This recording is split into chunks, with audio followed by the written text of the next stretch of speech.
tentang syahadat lagi, bahwa kalau saya masuk Islam lagi, maka tidak diterima oleh Allah Subhanahu wa Ta'ala apa yang sedang saya lakukan dan apa yang telah saya lakukan selama ini, karena saya dianggap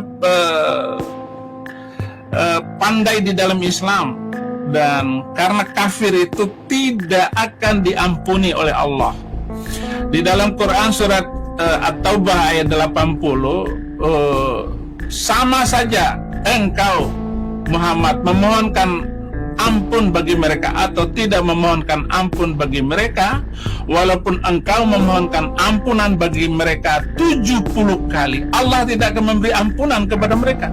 Yang demikian itu karena mereka ingkar kepada Allah dan Rasulnya, dan Allah tidak memberi petunjuk kepada orang-orang yang kafir, yang zalim, yang seperti saya ini. Jadi itu surat At-Taubah ayat 80. In tastaghfir lahum am lam tastaghfir la yaghfir lahum. Tidak akan diampuni. Jadi saya ini tunjukkan saya paman kalau ada ayat yang orang semacam saya ini kalau masuk Islam lagi masih diampuni enggak? Sedangkan saya baca Al-Quran tidak akan diampuni. Haleluya.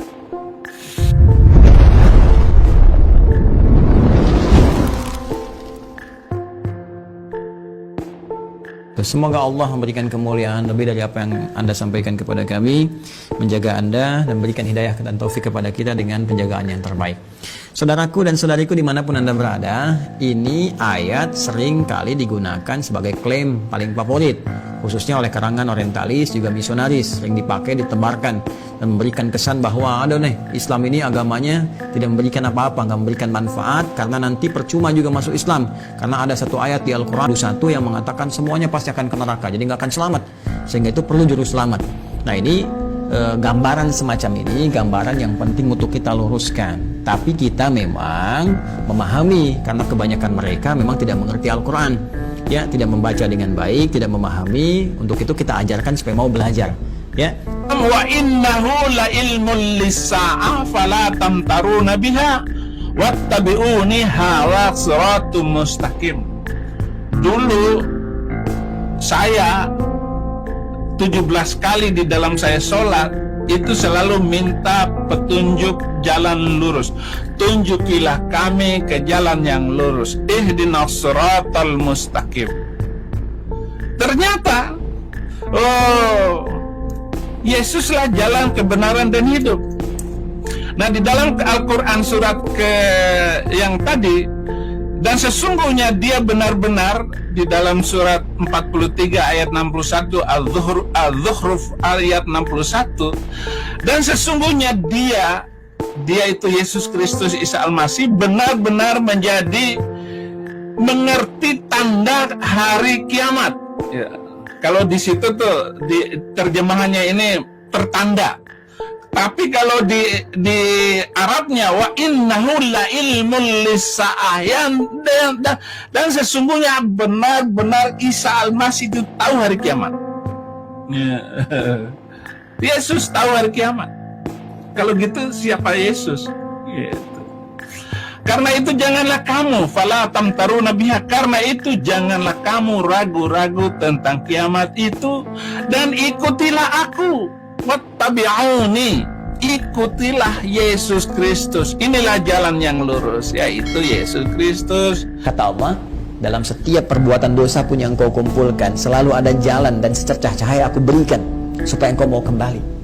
Jadi sebelum nyawa sampai ke kerongkongan, karena itu diperdengarkan. Ya, ada adzan, ada suara-suara kebaikan, orang baca Quran. Kok tiba-tiba lewat masjid, padahal Anda bisa lewat jalan yang lain. Kenapa kok lewat masjid?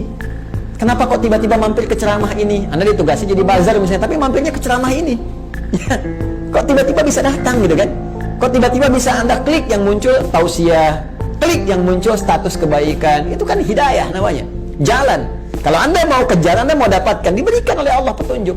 Ya, nanti ada rahim, sifat spesifik rahim, rahmat yang diberikan oleh Allah dalam nuansa akhirat kepada hamba-hambanya yang mau bertakwa, yang mau beriman, mau meningkatkan amal soleh. Rahmat Allah dengan sifat rahim yang mengantarkan hamba-hamba itu ke surga. Rahman Allah saat di dunia diberikan pada semua kalangan untuk mau mendekat kepada Allah, termasuk memberikan pemberian taubat bagi hamba yang mau taubat dan hidayah bagi hamba-hamba yang mau kembali kepada Allah Subhanahu wa taala. Jadi kalau ada orang pernah bergeser jauh dari Allah, ingin balik lagi, taubat dia, ya, kemudian syahadat kembali, itu mendapatkan rahmat Allah dengan sifat rahmannya. Nah, Allah sudah mengatakan di ayat ini, kata Allah, perhatikan, "Hei, aku ini Rahman, telah memberikan kepadamu segalanya sebagai bekal kehidupan saat engkau di dunia. Ya, engkau sakit, aku sembuhkan. Engkau berbuat salah, aku maafkan. Engkau mau taubat, aku terima taubatmu. Engkau mau istighfar, aku ampuni. Engkau butuh, aku berikan jalan. Saat kau sulit, aku mudahkan. Tapi dengan semua pemberian itu, engkau begitu keras." Yohanes 14 ayat 6. Kata Yesus kepadanya, "Akulah jalan, kebenaran dan hidup. Ana huwas siratu wal haqqu. La yaji'u ahadun ilal ab illa bi." Akulah jalan, kebenaran dan hidup. Tidak ada seorang pun yang datang kepada Bapa kalau tidak melalui aku. Yesus Kristus adalah terang dunia, paman. Di dalam Dia ada hidup. Dan hidup itu adalah terang manusia. Terang itu bercahaya di dalam kegelapan, dan kegelapan itu tidak menguasainya. Itu Yohanes 1 ayat 4 sampai 5. Terang itu tidak bisa ditutup oleh kegelapan. Artinya orang kalau sudah mengenal Yesus Kristus, mengenal Injil, itu tidak bisa dibohongi, tidak bisa ditipu, tidak bisa diajak kembali. Itu. Saya ini sudah mengenal kebenaran, saya membuka Al-Quran, saya membuka Alkitab, gitu. Nah, Alkitab itu bilang bahwa Yesus itulah terang dunia. Di 1 Yohanes 1 ayat 4 sampai 5, dalam Dia ada hidup, dan hidup itu adalah terang manusia. Jadi hidup manusia, hidup karena Yesus Kristus, itulah terang manusia. Terangnya manusia karena Yesus. Terang itu bercahaya di dalam kegelapan. Jadi terangnya Yesus itu bercahaya di dalam kegelapan, segelap apapun, dan kegelapan itu tidak menguasainya. Jadi tipu-tipu apapun tentang dunia tidak bisa menutup terang Yesus di dalam hidup seseorang. Kecuali ya orang Kristen abal-abal, orang Kristen KTP, Kristen tanpa pengalaman. Artinya ke gereja kagak, membaca Alkitab kagak, jangankan berdoa. Ya paling mengeluh Tuhan. Gitu. Nah itu Tuhan. Diterus-terusin ya hantu. Itu orang Kristen tanpa pengalaman, KTP doang. Ya, asyaddu 'ala ar-rahmani 'itiyya. Ada kalimat asyad. Allahu akbar. Ada kalimat 'itiyya. Ya, ini kan pembangkangan yang sangat luar biasa. Ya. Jadi kasih yang Allah berikan begitu dalam itu dibalas dengan pembangkangan yang sangat keras. Ya, sangat dahsyat. Bahkan sampai menuduh Allah Subhanahu wa taala. Ya, sampai melecehkan Allah Subhanahu wa taala. Ya, ketika bermaksiat kan melecehkan Allah. Ya kan? Ketika bermaksiat kan menentang Allah, sampai menentang Allah. Ya, Allah bilang jangan mencuri, kan menentang namanya. Jangan berselisih. Jangan gosip. Ya, coba lihat, bahkan menuduh Allah. Ada yang mengatakan Allah punya anak, Allah punya syarikat, Allah punya macam-macam, gitu kan? Nah, itu kan dahsyat. Kata Allah, ini saya sudah berikan sayang, diberikan kesempatan untuk kembali kepada Allah, masih bersikap seperti ini.